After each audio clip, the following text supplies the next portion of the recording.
Bismillahirrahmanirrahim. Assalamu alaikum student. How are you? I hope you all are fine. Today we're going to start our lecture number 63, which is related to the chemical reactivity, chapter number 8.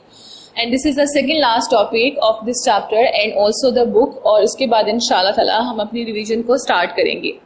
That is some remaining important halogen reactions. हमारे पास कुछ important halogen reactions थे जो हमने previous lecture में discuss किए थे. उसके बाद एक रिएक्शन जो है वो रिमेनिंग रह गया था, ठीक है. और उस एक रिएक्शन का नाम क्या है? That are the sodium reaction with the sodium hydroxide. When we talking about it, the sodium hydroxide which are the NaOH and it also called the base, ठीक है. In previous lecture we discussed about that the some important halogen reactions जैसे कि oxidizing agents, reaction with the hydrogen, reaction with the water, reaction with जो है उसके बाद अब हम सोडियम हाइड्रोक्साइड को जो है वो क्या करेंगे, डिस्कस करेंगे, ठीक है. और रिएक्शन विद मीथेन भी इसके साथ था. तो ये लास्ट रिएक्शन है इंपॉर्टेंट ऑफ हैलोजेंस का. तो वहां पे बोर्ड पे जगह नहीं थी तो इसलिए हमने इसके यहाँ को इसको यहाँ पे जो है वो मेंशन किया है. तो इसको डिस्कस करते हैं, देखते हैं क्या होता है. सबसे पहले हमारे पास क्या है, the reaction with sodium hydroxide. मैंने भी बताया है सोडियम हाइड्रोक्साइड आपके पास क्या है, बेस है. And the chlorine reacts with the cold dilute NaOH. अब बेसिकली क्या है कि हमारे पास डाइल्यूट का मतलब होता है पतला, ठीक है. कोल्ड का मतलब ठंडा. सोडियम हाइड्रोक्साइड होगा to give the sodium hypochloride, ठीक है. मतलब कि अगर हम क्या करेंगे कि chlorine that are the halogens, ठीक है, हैलोजेंस का मेंबर है, वो रिएक्ट कर रहा है सोडियम हाइड्रोक्साइड से और सोडियम हाइड्रोक्साइड के साथ. And condition will be applied the cold dilute sodium hydroxide, ठीक है. तो हमारे पास क्या है, विच is present 2 sodium hydroxide is react with the 2 diatomic chlorine, ठीक है. हमारे पास 2 नहीं कहेंगे, डायटोमिक क्लोरीन है हमारे पास. उसके बाद ये क्या करेगा, हमारे पास रिएक्शन कर लेगा, सोडियम जो है वो इस क्लोरीन के साथ रिएक्शन कर लेगा. एक सोडियम और एक क्लोरीन NaCl बना देगा जो कि हमारे पास क्या होगा, सॉल्ट होगा.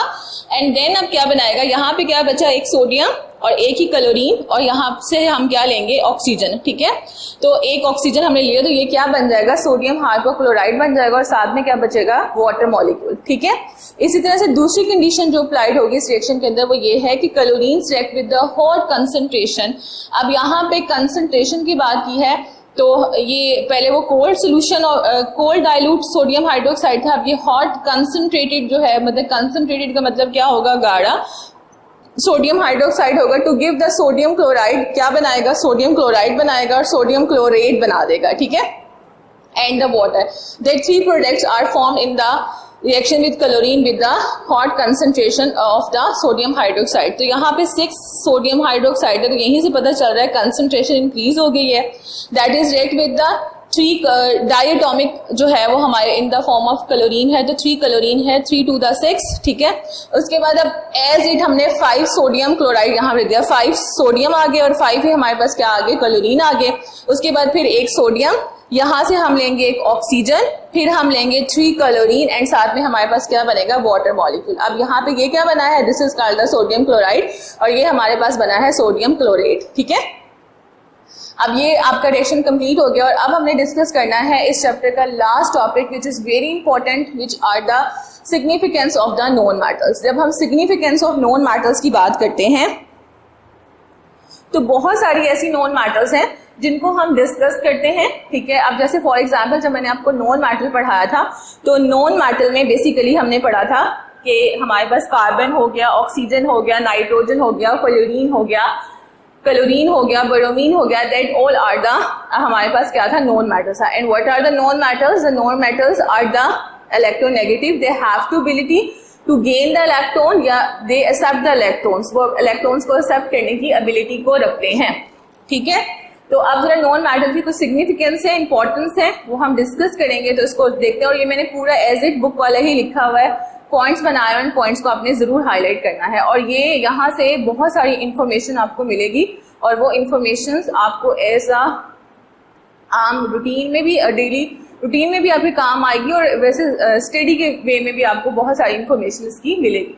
Okay, the non-metal are the fewer than the metal. If we're talking about that, the periodic table consists of the 118 element, ठीक है, in the form of metal, in the form of non-metals, in the form of जो है metalloids, ठीक है. Metals क्या होती हैं, they are the electropositive. Why the metals are the electropositive? Because they lose the electron from the outermost shell. Why the atoms are the electronegative? Non metals जो है वो इलेक्ट्रोनेगेटिव इन नेचर होती हैं, और जब वो इलेक्ट्रोनेगेटिव इन नेचर होती हैं तो वो इलेक्ट्रॉन को एक्सेप्ट करने की एबिलिटी रखती हैं। ये सारी चीजें हम पढ़ के आ चुके हैं, ठीक है। तो वो कहते हैं नॉन मेटल आर फ्यू, बहुत कम है non metal, then the metals, क्योंकि मेटल की क्वांटिटी ज्यादा है as compare to the non metal in the periodic table. की बात आपने याद रखी है। Yet they are the highly significant, ये हाईली सिग्निफिकेंट प्रॉपर्टीज को कंसिस्ट करता है, and they are equally important for the, और ये इक्वली इंपॉर्टेंट है फॉर द ह्यूमन बींग्स, ठीक है, इंसानों के लिए, एनिमल्स एंड द प्लांट्स, हम सब के लिए, मतलब एनिमल्स हो गए, ह्यूमन बींग्स हो गए, और जितनी भी लिविंग थिंग्स हैं सब के लिए, ठीक है। The life, in fact the life would not have been possible with the presence of known matter on the earth। वो कहते हैं कि अगर known matters present नहीं होगी जमीन पर तो क्या होगा, जो है लाइफ जो है वो एग्जिस्ट नहीं कर सकती। तो सबसे पहला पॉइंट हम पढ़ते हैं जो कि the major component of the earth crust, जो हमारे पास क्या होगा, जो मेजर कंपोनेंट हैं वो कौन कौन से हैं। Number 1 are the earth crust, number 2 are the ocean, and number 3 are the atmosphere are the non matters. अब जरा डिस्कस कर लेते हैं इसमें कौन सी है। सबसे पहले जो हमारे पास non matters that are the very essential for us, and उसके बगैर हम जिंदा नहीं रह सकते, विच आर द ऑक्सीजन, ठीक है। तो oxygen is the highest percentage in the earth crust, जो है वो हमारे पास कितनी है, दैट आर द 47%, ओशंस में है 86%, एंड उसके बाद हमारे पास एटमॉस्फेयर में कितनी है, एटमॉस्फेयर में हमारे पास जो है वो 21% होगी, क्या, ऑक्सीजन, ठीक है। अब इनकी परसेंटेज ये आपने चैप्टर नंबर 1 में भी डिस्कस हमने करके आ चुके हैं कि ऑक्सीजन की जो परसेंटेज है वो अर्थ क्रस्ट में 47% है, ओशन के अंदर जो है वो 86% है, और हमारे पास एटमॉस्फेयर में जो है वो 21% है, ठीक है। It is indicate the importance of oxygen in the nature, और ये इंडिकेट करती है importance oxygen in the nature, ठीक है। अब नेचर के अंदर जो है वो ऑक्सीजन बहुत जरूरी है, और ऑक्सीजन हमें कैसे मिलती है, व्हेन प्लांट व्हेन प्लांट जो है फोटोसिंथेसिस करेंगे, और फोटोसिंथेसिस से क्या बनेगा, glucose, glucose are the food of the plant which is present in the leave of the plants, and उसके बाद जो है वो हमारे पास क्या बनेगा, ऑक्सीजन बनेगी, and oxygen is necessary for all living things, ठीक है, चाहे वो एनिमल्स हैं चाहे वो ह्यूमन बींग्स हैं, उनके लिए जरूरी है। इसलिए कहते हैं कि भाई इन्वायरमेंट के अंदर ऑक्सीजन का होना बहुत ज्यादा जरूरी है, और उसका हेल्दी होना भी बहुत ज्यादा जरूरी है, ठीक है। To maintain the balance for the amount of non matter in the nature, कि अब उस चीज को बैलेंस करने के लिए, ठीक है, एक चीज यूटिलाइज हो जा रही है, ठीक है, लेकिन बन नहीं रही, तो ये अनबैलेंस हो जाएगा, वो चीज खत्म हो जाएगी, ठीक है। तो कुदरत उस चीज को मेंटेन करती है, नेचर उस चीज को मेंटेन करती है, the balance the amount of the non matter in the nature, in which way, कौन सा वे हो सकता है, डिफरेंट साइकिल्स, और वो डिफरेंट साइकिल्स हम पढ़ चुके हैं बायो के अंदर भी, that are the water cycle, that are the nitrogen cycle, ठीक है, and has been established naturally, और ये कुदरती तौर पे अल्लाह ताला इसको जो है वो क्या करते हैं, एस्टैब्लिश करते हैं, क्यों, इसका पर्पस क्या होता है, to maintain the balance of amount of non matters in the nature, ठीक है।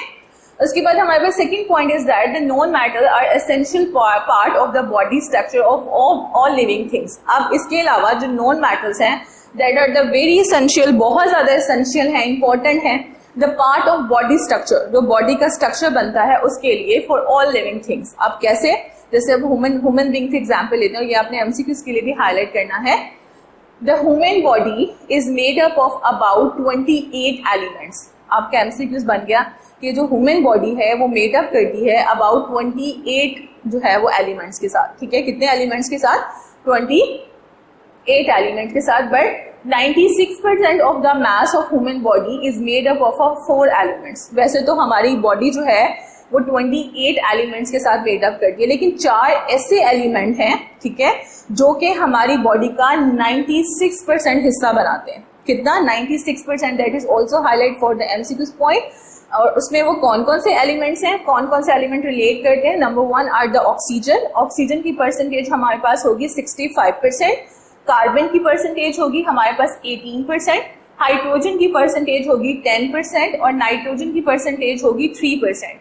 अब oxygen, carbon, hydrogen and nitrogen, these all are the non metal, और अगर हम इनकी परसेंटेज को सम करेंगे तो हमारे पास आंसर क्या आएगा, 96%, ठीक है। इसी तरह से similarly that is also the part of the point number 2, similarly the plant bodies. अब हम प्लांट बॉडीज की जब बात करते हैं, that is made up of the cellulose. Cellulose क्या होता है? That are the substances that exist in the cell wall and of the plant and make it is use for making the paper, plastic and some other materials. ठीक है, and which is compose of, और ये जो cellulose है जो कि exist करता है सेल वॉल के अंदर, ये कंपोज होता है नॉन मैटर्स के साथ. एंड नॉन मैटर्स कौन सी हो सकती हैं? We have a carbon, we have a hydrogen and we have a oxygen. और इसको हम हाइड्रोकार्बन भी कह सकते हैं. सॉरी, इसको हम जो है वो ऑर्गेनिक कंपाउंड भी कह सकते हैं, because they are made from the carbon and the hydrogen, and उसके बाद उसका जो डेरिवेटिव फॉर्म ऑफ ऑक्सीजन के अंदर जो है वो एग्जिस्ट करता है. ये सिग्निफिकेंस ऑफ नॉन मैटर के कुछ इंपॉर्टेंट पॉइंट थे, और रिमेनिंग हमारा कुछ टॉपिक था जो रिलेट कर रहा था इंपॉर्टेंट हैलोजन रिएक्शंस के साथ. आपने इसको अच्छी तरीके से हाईलाइट करना है. इनके अंदर बहुत सारे एमसीक्यूज पॉइंट कह रही हूँ जो कि मैंने साथ के साथ आपको बताए भी हैं. इस सिग्निफिकेंस ऑफ नॉन मैटर्स का रिमेनिंग पॉइंट जो है वो अगले लेक्चर में हम डिस्कस करेंगे. तब तक अपना बहुत सारा ख्याल रखिएगा. अल्लाह हाफिज़.